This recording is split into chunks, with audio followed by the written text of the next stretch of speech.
महिमा मैं चाहता हूँ कि एक ऐसा मैसेज दो ताकि जैसे तेरे छोटे भाई को स्टेज पे देख के लगा कि मुझे दीदी के साथ इसी कोचिंग में पढ़ के सिलेक्ट होना है, तो मैं चाहता हूँ आप रोल मॉडल हैं, आप प्रेरणा स्रोत हैं। एक शानदार सा वो जहाँ 9th 10th के बाद से लेके और एम्स ऋषिकेश तक जाने की जर्नी जो है ना, वो अपने छोटे बहन भाइयों को आपके साथ के बच्चे ऐसे भी हो सकते हैं बेटा जो सिलेक्ट नहीं हो पाए, रिपीटर सब उनके नाम मैसेज दे। एक बार मेरी बेटी को तालियां बजाएं, बड़े खुल के अपनी बात करिए बेटा जी। अगले 10 मिनट आपके नाम है। मुझे इतने बड़े प्लेटफॉर्म पे बोलने का मौका दिया, बहुत गर्व फील कर रही हूँ कि मेरे घर पे आपसे बात हुई। और जैसे कि आपको बताया मैंने 1020 का रैंक किया, 665 मार्क्स थे मेरे ऑल इंडिया रैंक 17 से 12 के। उससे पहले मैंने एक अटेम्प्ट दिया था, उसमें 550 मार्क्स थे, कट ऑफ लगभग 500। उस टाइम जो आपको फील होता है जब आप बिल्कुल मार्जिन पे आके रह जाते हैं, तो फील आपको कम होता है, आप अपने पेरेंट्स को देखते हैं, वो आपको कुछ बोलते नहीं है। आपने देखा होगा मम्मी अक्सर भावुक हो जाती है, मम्मी को आप देख सकते हो वो खुश हैं, वो दुखी हैं आज, वो गुस्से में हैं आज। पापा का सेम रहता है, पापा के इमोशंस देखे नहीं जाते, और जिस दिन वो इमोशंस दिख जाते हैं ना, मतलब आपने कुछ या तो कुछ बहुत ही अच्छा कर दिया या मतलब गड़बड़ किया आपने। तो जब मेरा रिजल्ट आया, पापा यही बोल रहे थे कोई बात नहीं, हो जाएगा, अगली बार हो जाएगा। लेकिन जो उनके पीछे जो भाव देखे ना, उनको हो जाएगा बोलने में जो भाव था ना, उसको मैंने बहुत फील किया कि आज मेरी वजह से मेरे पापा को ये बोलना पड़ रहा है, वरना वो ये बोलते कि वो सबसे बात कर रहे थे, कॉन्ग्रेचुलेशन बोल रहे थे उनके साथ, लेकिन उन्हें ये बोलना पड़ रहा है हो जाएगा। वो चीज़ में बहुत ही सख्त थी। और जैसे सर ने बोला, तो जब मैं बच्ची थी तो मैं बहुत ही लो सेल्फ एस्टीम, मेरा सेल्फ कॉन्फिडेंस सही में मैं सर को बहुत ज़्यादा थैंक यू बोलना चाहूँगी। उन्होंने मुझे क्लास में से आगे बुला के बोलना और काफ़ी प्रेरित किया उन्होंने मुझे बहुत। और अब मैं शायद कॉन्फिडेंस की तो मुझे नहीं लगता सर को वैसे बोलती। और फिर मैं गई उर्दू स्कूल में 9th में मैं वहाँ पे थोड़ी इंट्रोवर्ट सी थी, ज़्यादा बोलती नहीं थी। 10th में मैं वहाँ पे थोड़ी पोस्टिंग पार्टनर हो गई थी, थोड़ा सा मतलब घर पे ही हो गया था कहाँ रहेगी, तो मैं वहाँ हॉस्टल में रही थी। 10th के बाद मैंने 10th 11th 12th तीनों वहीं हॉस्टल में रही, और फिर मैं CLC में आ गई। 2 साल मैंने वहाँ तैयारी। अब CLC में फर्स्ट ईयर में गई थी, तो मेरे साथ क्या हुआ, स्कूल से जब बच्चा जाता है तो उसे पता नहीं होता क्या पढ़ना है। फर्स्ट ईयर जो वो असेंबली में बोलती थी वो चीज़ पढ़ती थी, लेकिन अपन को एग्जैक्ट तरीका नहीं पता होता कि कैसे उसको कवर करेगा। उस चीज़ को प्रॉब्लम मैंने बहुत फेस किया। ऐसा नहीं फर्स्ट ईयर मैंने पढ़ाई नहीं की, मैंने बहुत पढ़ी, लेकिन जब आपको एग्जैक्ट तरीका नहीं पता होता, डायरेक्शन नहीं होती, बॉस बहुत गाइड करते थे, लेकिन जब तक आपको एक खुद ओवरऑल आइडिया नहीं होता आप आगे नहीं पहुंच सकते। जब फर्स्ट ईयर नहीं हुआ तो फिर नेक्स्ट ईयर जब मैं आई तो थोड़ा आइडिया था कैसे करें। फिर मैं सबसे अच्छा पार्ट तो CLC का वो असेंबली है, शाम को वहाँ बैठते हैं, हनुमान चालीसा बोलते हैं, तो मतलब आपको बॉडी में करता है कि वाइब्रेशन हाँ मुझे करना है। जब बॉस कई बार वहाँ पे इमेजिन कराते थे कि एक सिनेरियो देखोगे आप घर पे हो इस वक्त, असेंबली में नहीं, आप इस वक्त घर पे हो, अपने पेरेंट्स के साथ बैठे हो, आपकी मम्मी क्या कर रही है, पापा क्या कर रहे थे। कई बार ऐसे इमेजिन कराते थे कि अगर आपका सिलेक्शन हो गया तो कितनी खुश होंगे, घर वाले कितने खुश होंगे। और कई बार उल्टा भी कराते थे कि अगर आप बदमाशी नहीं करते हो तो सोचा आपको सिलेक्शन, पापा को कितना दुख होगा। तो वो जो चीज़ है वो शायद आपको CLC के अलावा कहीं नहीं मिलेगी। CLC का मैं बोलूँ तो CLC का अगर आपको 100% बेनिफिट लेना है तो शायद हॉस्टल में ही रहो। मैं वहाँ हॉस्टल में रही थी, मैं वहाँ नाजी हॉस्टल में थी, 6th फ्लोर पे मेरा रूम था। वहाँ मुझे ममता में मेरी वार्डन वो थी। अच्छी चीज है, आप वार्डन का नाम भी कोट कर रहे हैं, मतलब केयर जो करता है उसके नाम कोट करते हैं। वो इतनी केयर करती थी मेरे जैसे एक माइनर छोड़कर, एक समय छोड़ी एक समय माइनर, तो हर माइनर के बाद वो मेरे रूम में आती थी, मुझे बोलती थी कि मेरा कितने मार्क्स आए। कई बार कम आते थे, कई बार ज़्यादा। कम आते थे वो मुझे बोलती थी क्या हुआ, आसपास के लड़के परेशान करती हैं ऐसा कुछ, तो मैं उनको बोलती थी कि नहीं, थोड़ी पढ़ाई कम, थोड़ा टॉपिक हार्ड था।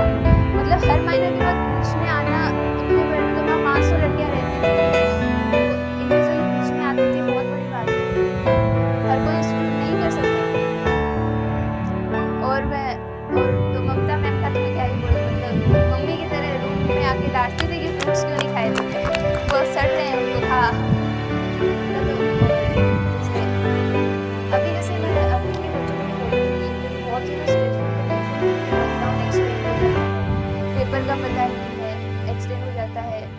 इस सिचुएशन को मैंने भी फेस किया है।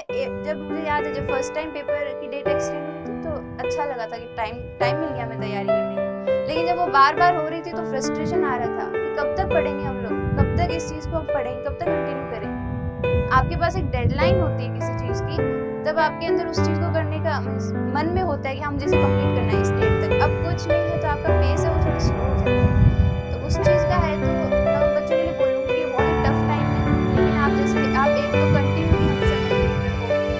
कई बार क्या होता है कि हम घर पे हैं तो कई बार कभी कोई फंक्शन हो जाता है, कुछ हो जाता है, हमारी वो कंटिन्यूटी ब्रेक हो जाती है। आज भाई के साथ खेलने बैठ गए, आज तुमने अच्छा खाना बनाया तो खाने बैठ गई, बातें करें, ये सब चीज़ें नहीं होनी चाहिए, कंटिन्यू रखें। दूसरा जैसे कोविड टाइम है तो यहाँ काफ़ी स्ट्रेस है, सेकेंड वेव में काफ़ी लोगों को हुआ है, तो कई बार अपन स्ट्रेस में आ जाते हैं। तो स्ट्रेस को आप पॉजिटिव में भी ले सकते हो। जैसे मैंने जब मैं 12th में थी तो मैंने अब्दुल कलाम की बायोग्राफी पढ़ना स्टार्ट किया था, हालांकि वो खत्म नहीं हुई। उसमें एक चैप्टर है कि अब्दुल कलाम को MIT में मद्रास वहाँ उनको एडमिशन मिला, तो वो गए, उनके बैच के प्रोफेसर ने एक वर्क दिया कि तुम्हें एक रॉकेट का डिज़ाइन बनाना है। उन्होंने डिज़ाइन तैयार करके प्रोफेसर को दिखाया, प्रोफेसर को पसंद नहीं आया, बोला ऐसा डिज़ाइन बनाए तो मैं तुम्हारी स्कॉलरशिप छीन लूँगा। अब्दुल कलाम आप जानते हो बहुत ही पुअर फैमिली से थे, बहुत ही उन्हें लगा उनके लिए स्कॉलरशिप बहुत बड़ा मुद्दा था उस समय। उनके लिए उनको ये चीज़ इतनी मतलब स्ट्राइक की ना माइंड में, स्कॉलरशिप चलेगी तो मैं क्या करूँगा, मेरा तो फ्यूचर ही नहीं बचेगा। फिर उन्होंने अपने प्रोफेसर को कन्विंस किया कि सर मुझे 3 मंथ का टाइम दे दीजिए, मैं ये डिज़ाइन वापस बना के आपको दिखाऊंगा। प्रोफेसर गुस्से में थे, उन्होंने बोला कुछ 3 मंथ का टाइम नहीं है, 3 दिन का टाइम देता हूँ, ये इससे बेटर डिज़ाइन दो वरना तुम्हारी स्कॉलरशिप कैंसिल। अब उस टाइम सोचो कितना स्ट्रेसफुल रहा होगा उनके लिए। एक बहुत ही गरीब परिवार से बच्चा जो स्कॉलरशिप की वजह से कॉलेज में पढ़ रहे हैं, उसकी स्कॉलरशिप छीन जाने का सवाल है। और उन पे गए, मतलब उन्होंने सोचा यार 3 महीने का काम मैं 3 दिन में कैसे करूँ, लेकिन उन्होंने किया। उन्होंने बोला कि मैं उस टाइम मैंने एक पानी बोतल भरी और मैंने 3 दिन तक खाना नहीं खाया। ये उन्होंने बायोग्राफी में लिखा है कि मैंने 3 दिन तक खाना नहीं खाया। मैंने उस एक बोतल से पानी, मेरे दिमाग में एक ही चीज़ थी कि मुझे डिज़ाइन बनाना है। तो आप देखो मतलब ह्यूमन ब्रेन है जिसमें अनलिमिटेड पोटेंशियल है। जब आदमी 3 महीने का काम स्ट्रेस की वजह से 3 दिन में कर सकता है तो स्ट्रेस कितना पॉजिटिव वर्क करता है। अब उनके पास उस टाइम 2 ऑप्शन थे कि स्ट्रेस में आ जाए, डिप्रेशन में चल जाए, फिर मतलब कुछ गलत कदम उठा लें, पर उन्होंने उसको पॉजिटिवली लिया, अपने पोटेंशियल को फुल यूटिलाइज किया। तो जैसे स्ट्रेस मैनेजमेंट एक बहुत, ये चीज़ आपको खुद को ही सीखनी पड़ेगी कि आप कैसे स्ट्रेस को मैनेज करते हो। दूसरा चीज़ है कि हम कई बार क्या होता है, माइनर होता है, अच्छे मार्क्स आ जाते हैं, माइनर के बाद माइनर जिस दिन हुआ वो पूरा संडे वेस्ट करते हैं हम। फिर मंडे को अपन सोचते हैं कल ही तो माइनर की है, आज है तो वेंसडे तक तो ये फील ही नहीं आती कि हमारा अगला माइनर है। वो टाइम है ना, उस टाइम को यूज़ करो। जो बच्चे मतलब कुछ करते हैं, जो अच्छा स्कोर करते हैं, वो क्या करते हैं, उन 3 दिनों के अंदर वो अगले वीक का पूरा पढ़ लेते हैं, चाहे उनको समझ में उसका 10% ही आए हो, लेकिन वो जब क्लास में बैठते हैं उस 10% पढ़े हुए के साथ में, तो वो इतना फोकस्ड हो जाते हैं क्लास में कि मैंने उस टाइम पढ़ा था। ये चीज़ बहुत इंपॉर्टेंट है कि आपके जो 3 दिन वेस्ट करता है ना नॉर्मल बच्चा, उस चीज़ को आप यूटिलाइज करो। हाँ, थोड़ा सा खुद को होता है कि रिलैक्स करना है, तो ठीक है, जिस महीने को संडे दिया उनको सो जाओ। रिलैक्स का मतलब ये नहीं कि आप बाहर घूम रहे हो, वो चीज़ आपकी एनर्जी वेस्ट करेगी। याद रखो कि एनर्जी अपने पास फिक्स है, उसको 2 ही काम में लो, या तो आप पढ़ो या फिर आप सो, बस 2 ही। एक आप जैसे कई बार क्या होता है, हमारे बहुत सारे फ्रेंड्स बन जाते हैं, हम डिस्ट्रैक्ट हो जाते हैं, तो अपने माइंड को डिस्ट्रैक्शन से बिल्कुल दूर रखो, सिंगल माइंडेड बनो अगर कुछ अचीव करना है तो। और जैसे सक्सेस किस चीज़ पे डिपेंड करती है, आपको सिलेक्शन लेना है तो आप इस चीज़ पे डिपेंड नहीं करती कि आप अच्छे, जैसे आपके किसी महीने में अच्छे मार्क्स आ गए तो उसके बाद आपने क्या किया, उस पर डिपेंड करती है। किसी में आपके कम मार्क्स आए, आपको फेलियर मिला, उसके बाद आपने क्या किया, ये सक्सेस को डिटरमाइन करती है। Success depend on how you deal with failures. मुझे अभी भी याद है, मैं बताना चाहूँगी कि इनऑर्गेनिक केमिस्ट्री टेस्ट था, 180 मार्क्स का था। मेरी 2 फ्रेंड्स थी, जैसे प्रियांशी और भारती, तो हम तीनों कम मार्क्स आए। मेरे 105 प्रियांशी भारती मुझे एग्जाम दिया। तो हमें लगा कि केमिस्ट्री में, इनऑर्गेनिक केमिस्ट्री में बी ब्लॉक का पेपर था, उस चीज़ में हर एक चीज़ मेमोराइज करने की होती है। तो उस दिन हम लोग थोड़ा अपसेट थे कि यार हमें तो बी ब्लॉक आता ही नहीं बिल्कुल भी। और इसके क्वेश्चंस तो आते हैं काफ़ी सारे पेपर्स में। हमने उस टाइम डिसाइड किया कि आज रात को पूरे पेपरों को रट के सोना। अपनी आंशी थी, वो अलग हॉस्टल में रहती थी, भारती अलग हॉस्टल में रहती थी, मैं नाची में रहती थी। हम बॉस के पास, जैसे हमारे यहाँ CLC में हॉस्टल के अंदर से स्टे करने की परमिशन नहीं है, दूसरे हॉस्टल की लड़की इस हॉस्टल में रात को नहीं रुक सकती। तो हम बॉस के पास गए, हमने लिखा पेपर पे, बॉस से साइन करवाया कि हम साथ पढ़ेंगे, इन्हें यहाँ रुकने की परमिशन दो। तो बॉस ने साइन कर दिए तुरंत, और फिर मैंने वार्डन को आके दिखाया। तो हमने उस दिन उस रात पी ब्लॉक इस तरीके से पढ़ा कि आज तक मुझे पी ब्लॉक अच्छे से याद है। आपका ग्रुप स्टडी होती है बहुत अच्छी है, बस शर्त है कि आपका ग्रुप अच्छा होना चाहिए। तो फ्रेंड्स बनाओ, लेकिन ऐसे फ्रेंड्स बनाओ जो आपको आगे ले जाएं। हमेशा खुद को फॉरवर्ड पुश करो। अगर आप आज सेकेंड रैंक आ रही है आपकी, तो खुश मत हो, कोई फर्स्ट भी ला रहा है, उसको देखो वो फर्स्ट ला रहे हैं। फर्स्ट आ रही है तो भी खुश मत हो, आपकी 680 आ रही है, 700 लाओ, नेवर बी सेटिस्फाइड। और ये जो पुश फॉरवर्ड पुश वाले खुद को हमेशा आगे की सोचो, ये आते सेल्फ मोटिवेशन से। कोच आपको मोटिवेट करते हैं, आप किसी मोटिवेशन स्पीकर के सुनते हो स्पीच, ये सब एक्सटर्नल मोटिवेशन है। जो मैटर करता है वो सेल्फ मोटिवेशन करता है कि आप खुद के लिए कैसे मोटिवेटेड हो, आपका वे ऑफ थिंकिंग क्या है खुद के लिए, आपको खुद के लिए क्या है, सेल्फ एस्टीम कितना है आपका, कि आप क्या सोचते हो कि मैं कितना कर सकता हूँ, इस पर डिपेंड करता है ये सब।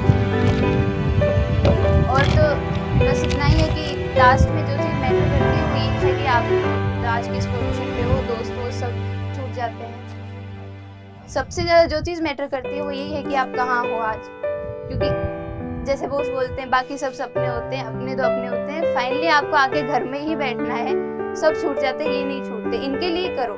क्या बात है भैया, क्या बातें करते बच्चे हैं। और जैसे आप कुछ अचीव भी कर लो तो हमेशा सोसाइटी के लिए प्रोडक्टिव बनो। ये मैटर नहीं करता आपके पास कितनी डिग्री, आपने MBBS कर लिया, MD कर लिया, MS कर लिया, ये मैटर नहीं करता। उससे आपकी सोसाइटी को कितना मिल रहा है वो चीज़ मैटर करती है। फिलहाल आप तो अपन तो जैसे नीट की तैयारी करते हैं तो एक ही चीज़ बोलूँगी, don't be demotivated, stay focused, be single minded. ये चीज़ बहुत मैटर करती है। आपका जब भी दिमाग डाइवर्ट हो, आप कुछ अलग करने चलो, आपके दिमाग में एक वर्ड स्ट्राइक करना चाहिए कि बी सिंगल माइंडेड। एक ही चीज़ देख के मुझे नहीं करनी, ये चीज़ बहुत मैटर करती है। फुल जो भी करो कंसंट्रेशन से करो, अपना 100%। एक बहुत अच्छा बोलते भी है कि be the best version of yourself, खुद का बेस्ट वर्जन करो कि मैं इससे अच्छा नहीं कर सकता तो मैंने मेरा 100% दे दिया। फिर आप फेल भी होगे ना तो भी खुद के ऊपर वो नहीं होगा कि मैंने मेरा पूरा नहीं किया, मैंने मेरा पूरा दिया। इतना हार्डवर्क करो कि जिस दिन आपका मोमेंट आए ना, आप ये बोल सको मैंने ये किया है, प्राउडली आप ये बोल सको। और तो बाकी तो मोटिवेशन तो बस कर ही देते हैं। क्या बात। दोस्तों मैं ये कह सकता हूँ कि मैंने मेरे बहुत से बच्चों को सुना है। मैं सबसे पहले किसी बच्चे के स्पीच से प्रभावित हुआ था, विकास गुजर से हुआ था। सुनील सर आप जानते हो तो। विकास गुजर एक खतरे का बच्चा था, विद 12th जो उदयपुर RNT में गया था, जिसके 12वीं के साथ मिस्टर महेंद्र दुरण बोर्ड फाउंडेशन के बच्चे के 99% आए थे बोर्ड में। फिजिक्स में कंप्लीट थे, केमिस्ट्री में कंप्लीट थे, बायो में केवल 1 नंबर कम था। 300 में से 290 मार्क्स थे, ये 99% बन जाते हैं।